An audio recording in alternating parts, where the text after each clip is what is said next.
नमस्कार, मैं अलीशा और आप देख रहे हैं न्यूज 24 मध्य प्रदेश छत्तीसगढ़। तो सबसे पहले रुक कर लेते हैं भोपाल का, जहां सीएम शिवराज सिंह चौहान कार्यक्रम में शिरकत कर चुके हैं। यहाँ ज्ञान विज्ञान कला का लिखा गया इतिहास है। उर्वर भूमि सघन वन रत्न संपदा जहाँ अशेष है।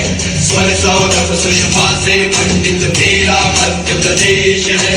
सुखदा दाता सबका साथी, सुखदा दाता सबका साथी, शुभ का ये संदेश है।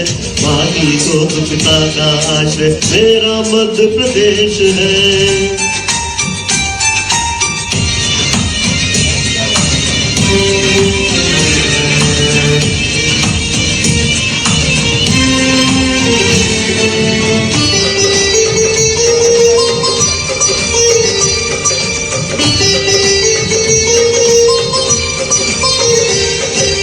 शिप्रा में अमृत घट का मिला कृष्ण को ज्ञान यहाँ।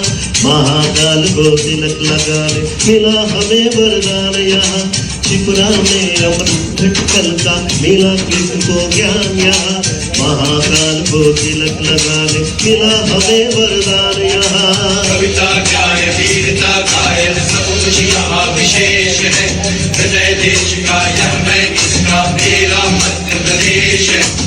सुखदा दाता सबका साथी, सुखदा दाता सबका साथी, शुभ का ये संदेश है। माँ की गोद पिता का आश्रय मेरा मध्य प्रदेश है।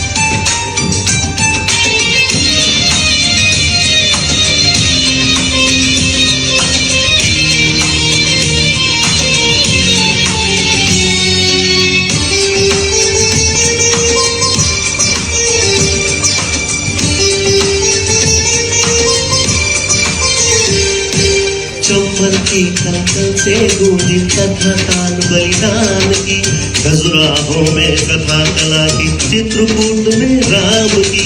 चंबल की कलकल से गूंजी कथा तान बलिदान की।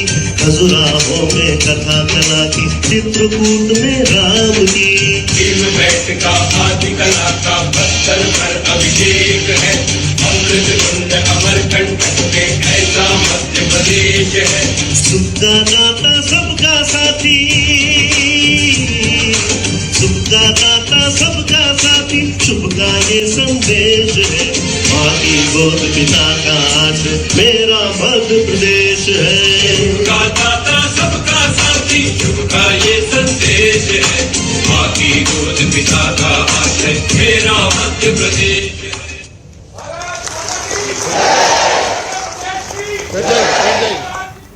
पूजन मेरे प्यारे भांजे और लाडली भांजियों,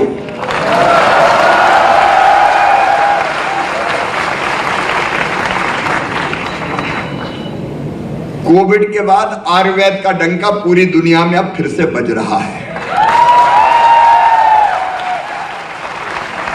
वो भी क्या दौर था, अभी आपने देखा होगा फोटो में मेरे गले में वो लटका हुआ था मास्क। और उस समय जब कोविड आया तो करें क्या, कोई रास्ता नहीं सूझ रहा था। तब रास्ता एक ही दिखा, आयुर्वेद और योग पूरी दुनिया को।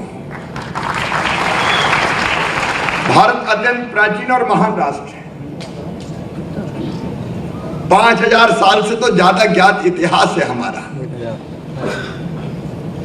जब दुनिया के तथाकथित विकसित देशों में सभ्यता के सूर्य का उदय नहीं हुआ था, तब हमारे देश में वेदों की ऋचाएं रच दी गई थी। 4 वेद,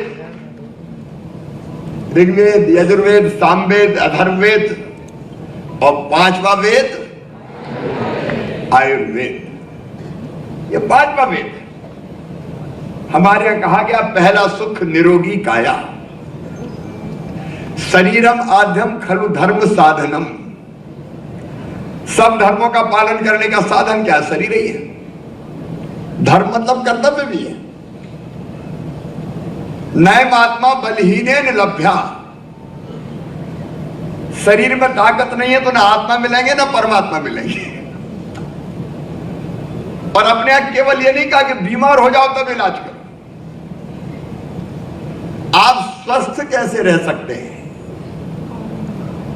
मुझे अच्छी तरह याद है, गांव में हम लोग रहते थे तो बरसात के समय सफेद वो जो कुमड़ा होता था ना, भूरा हमारे गांव में कहते थे, हमारी दादी माँ उससे चूरन बनवाया करती थी। फकी कहते थे, घर पे ही बनाते थे, पता नहीं उसको काट के अंदर भरते थे, कौन कौन सी चीजें डालते थे, और फिर कहते थे सर्दी के दिनों में गर्म पानी से 1 चम्मच इसको फाँक लो।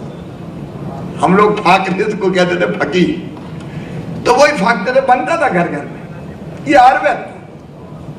बीमार होने से हम बचे कैसे?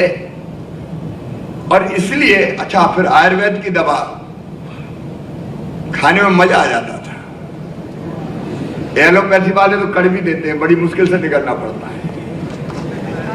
मुझे अच्छी तरह याद है, जब हम बीमार होते थे तो बैलगाड़ी या घोड़ा गाड़ी भेजते थे। वैद्य लक्ष्मी नारायण थे पास के गांव में, वो आते थे और बढ़िया बढ़िया चूरन देते थे और दवाई भी देते थे। तो कहते थे पुड़िया खोलो, डालो, इसको शहद मिलाओ और शहद में मिला के चाटो। तो कई बार लगता था और थोड़ी मिल जाए तो वो भी चाट लें, तो चाटने में अलग आनंद आता था। और कई बार वो ऐसी भी देते थे कि ये दाल में मिला के खा जाओ। तो दवाई की दवाई और स्वाद का स्वाद। अच्छा, फिर मैं किसी विधा का विरोधी नहीं, एलोपैथी की अपनी उपयोगिता है।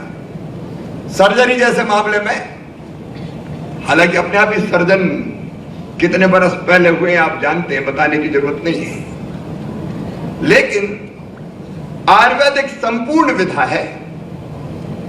अब वैद्य जी तो नाड़ी देखते थे, कफ पित्त वात बराबर है कि नहीं, कैसी चल रही है, उससे ही पहचान लेते थे। एलोपैथी में एक अजीब सी बात है, अगर को पेट में दर्द है तो उन्होंने कहा ये अलग डॉक्टर। आपने कहा कि नहीं आंखों में दर्द हो रहा तो आई सर्जन, आई आंखों के डॉक्टर के पास जाओ। हार्ट की बीमारी के पास हार्ट के पास जाओ, लीवर की बीमारी के पास फिर अलग हो गया। अब अलग अलग, एक बार अगर आप फुल चेकअप करा लो तो अलग अलग डॉक्टर इतने ओपिनियन देते हैं कि उतनी दवाई खा लो तो वैसे ही मर जाओ आप। इसकी है, इसकी है, इसकी है। लेकिन आयुर्वेद संपूर्ण विधा, नाड़ी देख के रोग की पहचान करके केवल दबाना नहीं बल्कि मूल कारण है उसका निदान करने का प्रयास करता है आयुर्वेद। जब तक मूल कारण का निवारण नहीं होगा तो आपने दवाई खाई, दर्द तो हो रहा है लेकिन पता नहीं चल रहा, और साइड इफेक्ट्स भी कई होते हैं। दोनों की अपनी विशेषता, में किसी विधा का विरोधी नहीं हूं, लेकिन आयुर्वेद की महत्ता आज पूरी दुनिया स्वीकार कर रही है और इसलिए